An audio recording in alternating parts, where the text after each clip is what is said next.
Welcome, everyone. I just want to introduce Gary and myself and Workplace Fairness. We are an organization that works across Canada to support employees and other organizations to ensure they have psychological health and safety in their workplace. So we come from a conflict management lens, and we're practitioners in conflict resolution. So that's kind of the lens we come at this with. And today we're going to talk about recognizing our narrative within a workplace context. So Gary, did you want to say a few words to add to that introduction? Sure. I'll start off with hello, everybody. And it's great to be here again, Michelle. Michelle and I have been working together through Workplace Fairness for about the last 2 years, just helping organizations manage their way through some of the bumps that come along with being out there in the great big wide world and how people don't always necessarily agree. We actually met, Michelle and I did, through the Alberta Provincial Courts Mediators Program. So any civil dispute that's under $50,000 in Alberta goes to a mediator first, and we got to know each other through that, and then just built that into a working relationship, and have been doing all of that for the last 2 years. So. Yeah, and I appreciate the opportunity to work together, Gary, and get your perspective, and of course add to these videos here that we're doing, and appreciate your coaching background because we have the similarities there around being certified coaches. And yeah, just being able to bring this expertise to the workplace and get a lot of experience with working with employees and organizations as a whole. So let's get into some of this recognizing our narrative. So I want to start with Roger Price and his Droodles. I don't know if you're familiar with Droodles, Gary, but they are a little cartoon that Roger Price has developed, and of course meaning some particular thing that he had in mind when he was sketching these. And he has books about his Droodles, and I just thought we would look today and let me know your thoughts on the Droodles. Let's just maybe look at F and G and get your thoughts on what those might be. Okay, so F, what comes to mind for me is I see a donut, but I have no idea what would be sitting on top of that donut. The other thought that I had was sort of the thought of a whoopee cushion. And so one of those cushions that you sit on, and it makes that, well, like a fart sound. So that's sort of where my head's at today with that one. And G, oh man, that's just a triangle to me with two little, I'm thinking of pom-poms, like on the end of the hat, right? Yeah. So yeah, so two pom-poms that have just rolled off of a triangle. That's all I got. That's all you got. It's late in the day. So I'll just share with you kind of what Roger Price was thinking when he drew those. So the F is an igloo with a satellite dish. Okay. Picture of the igloo, the opening, and yeah, igloo. And the second one is a shark returning from Disney World with his Mickey Mouse ears on. The water. So I wanted to, I think, just start off with that, Gary, because I think, you know, this is a good example of being able to not undo what we see, and that we're very tied to what we originally felt was our vision of these Droodles. And even when we hear the actual version, it's difficult to kind of accept that sometimes, and we want to be drawn back to our own vision. What was your experience with that, Gary? Very much the same. And it is, I can see where his mind is when he says, no, that's Mickey Mouse and the shark. Mm-hmm. And the igloo one actually made me laugh. And I don't know that satellite dishes are as big anymore, but that one will stick with me. But at the same time, I can see further down the road, um, me actually having an argument with this guy about no, it's a whoopee cushion, and he's the one who drew it. So how would I know? You know? Yeah, but Uh, I think that, makes us think about how tied we get to our own stories. And I'm sure if Roger Price was in the room, that he would be advocating for his own version of what he drew and why it's like that. yeah, yeah, and it's interesting because it comes from his thoughts, right?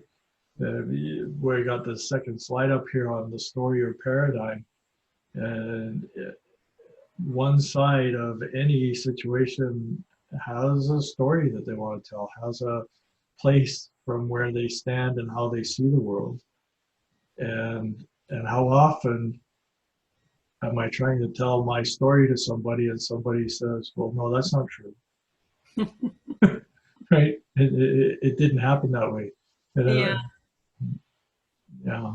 And really that stories are how we make sense of the world. It's how our brain makes sense of the world. There's a lot of neuroscience practitioners who focus on this, right? What our brain's doing and how it's making it easy for our brain if we can develop some stories to make better sense of our world. So really that paradigm, and I want to tie story and narrative together because I think those words are very similar. Of course, mean different things to different people, but let's look at, what about the storyteller and what's impacting where we come at from our stories and what are those factors. So I just wanted to take a quick look at some of these factors that impact our own narrative and that paradigm. And of course, it includes how we were raised, our culture, our religion, our family, the language we spoke, our education, right? It's the lens through which we look at the world. And that's what really factors into the stories that we create for ourselves. Yeah. Yeah. It's interesting when you use the word story and narrative and how that can be a trigger word for people because of their history, right? It's not a story. I'm not telling you a story. Right? I'm telling you what happened.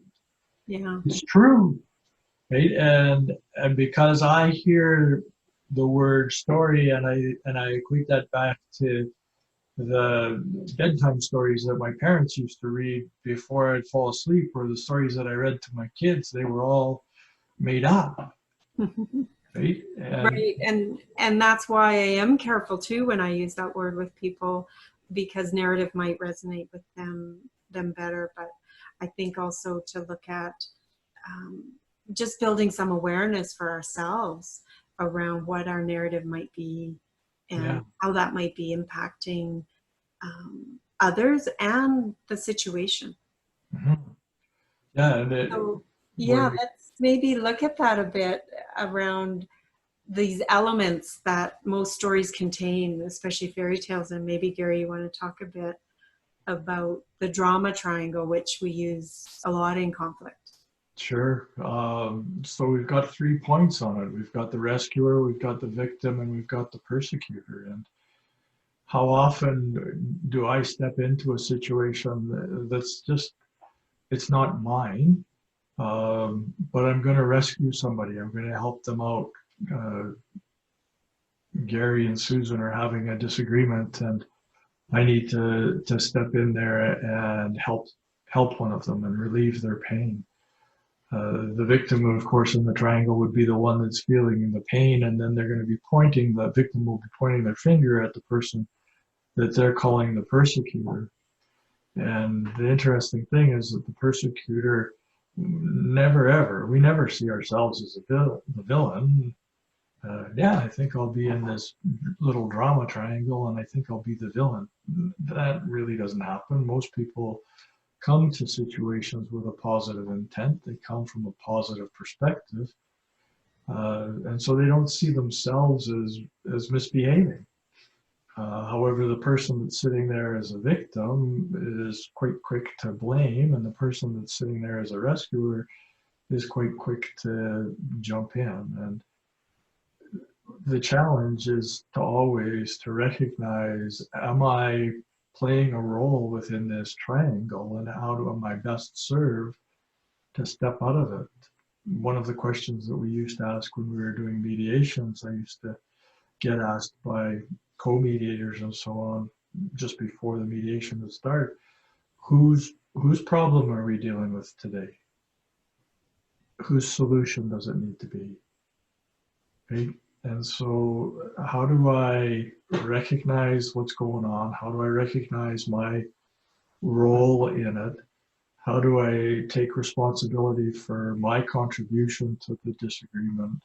What is the narrative? What is the story that I'm telling myself? And, Yeah. right?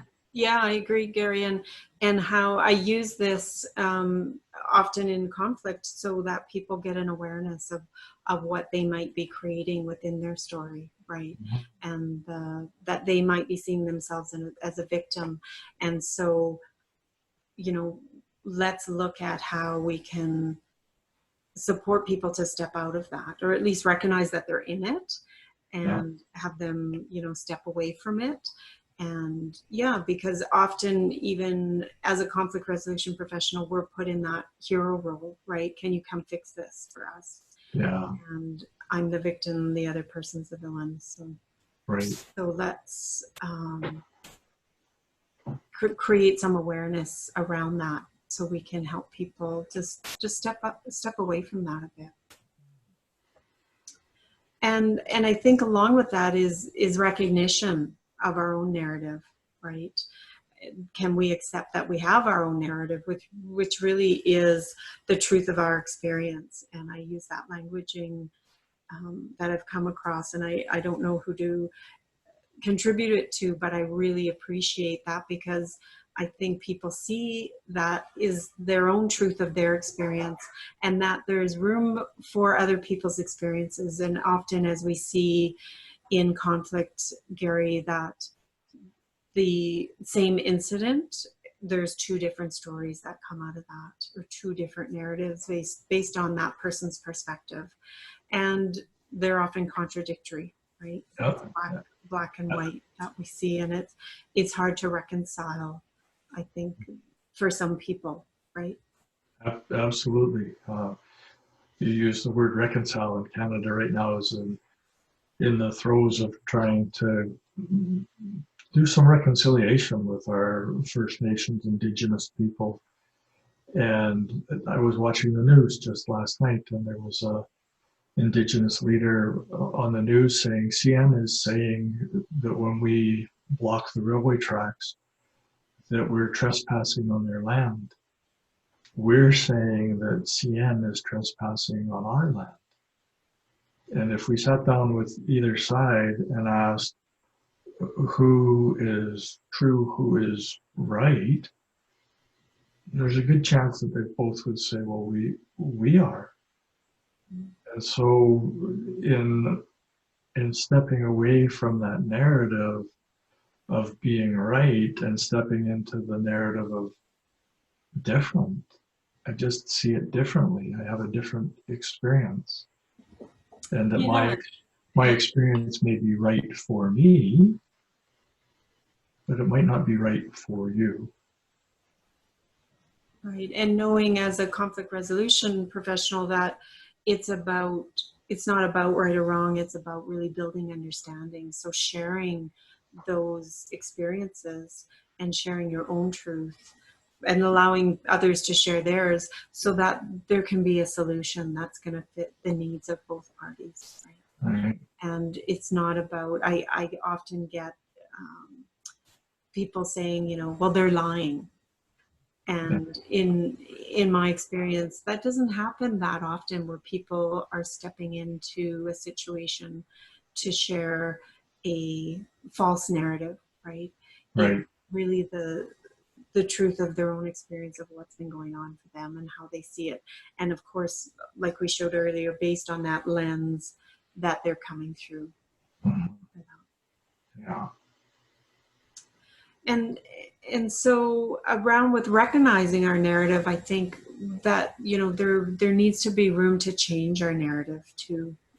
And hopefully we're curious enough about others' experiences and how other people see that or view that, their perspective, that we're able to take that into account and be able to shift our narrative from, you know, going back to the droodles of how we might have seen it originally versus how other people see it, and being able to be open to that. Yeah.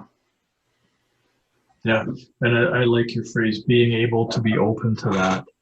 There's a difference between agreeing that somebody else's story is right and accepting or acknowledging that that's how they see the situation.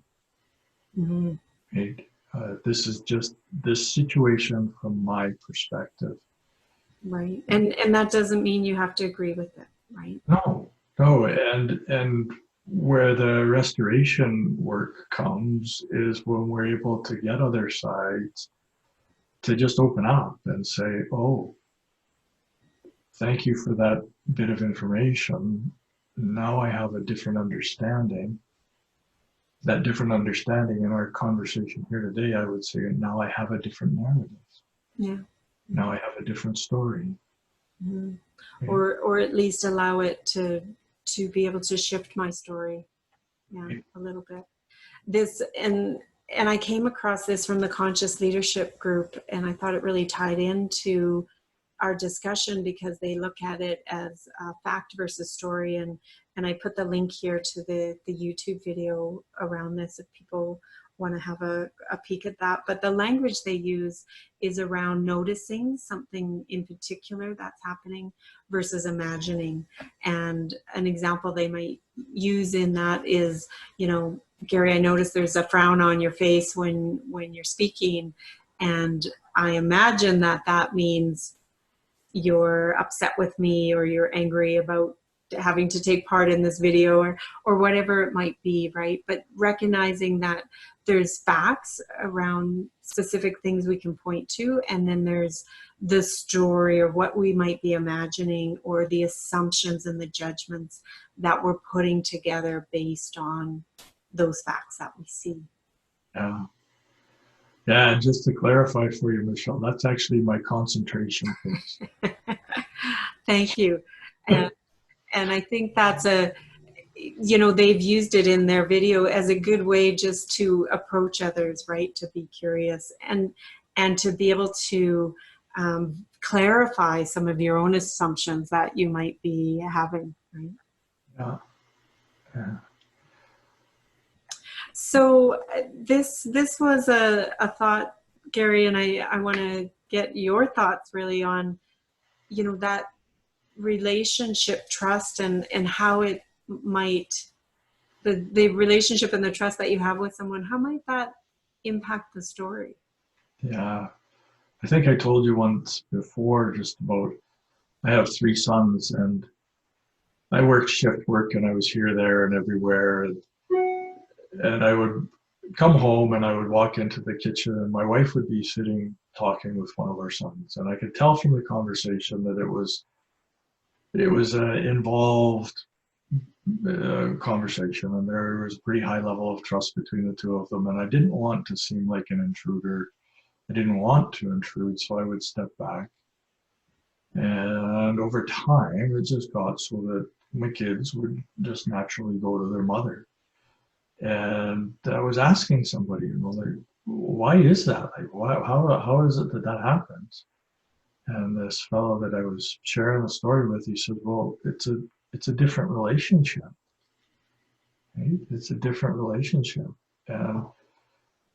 Yeah, and when we have these trusting relationships, I think we hear things in a different way, right? We have positive assumptions about that person. So something that they might say could be taken very differently if a person says the same thing that we have low trust with. And I've seen this many times in the workplace. And coming from a position of neutrality, and a manager says to an employee, is the report complete? If the trust is very low with that manager, the employee hears that in a total different way than if the trust is high. So that, you know, these relationships that we build, that you gave that good example about, is impacts how we hear things, and how we develop our own narrative. Yeah, it certainly does.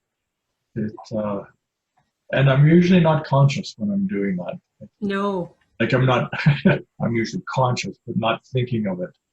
Yeah, and that's that awareness piece, right? And it is very difficult when trust is low to recognize that you're making assumptions based on the negative and not the positive, because as we'll see going forward in our video on trust, is that people are often in that self-protection mode when trust is low, and they're just protecting themselves. So, you know, they're hearing things as a threat, when trust is low, and so it's just I wanted to put that out there as a thought to help build awareness for people in low trust relationships, that you know, our story can be different, and it can change, and we can work at rebuilding trust, and just have some awareness about that.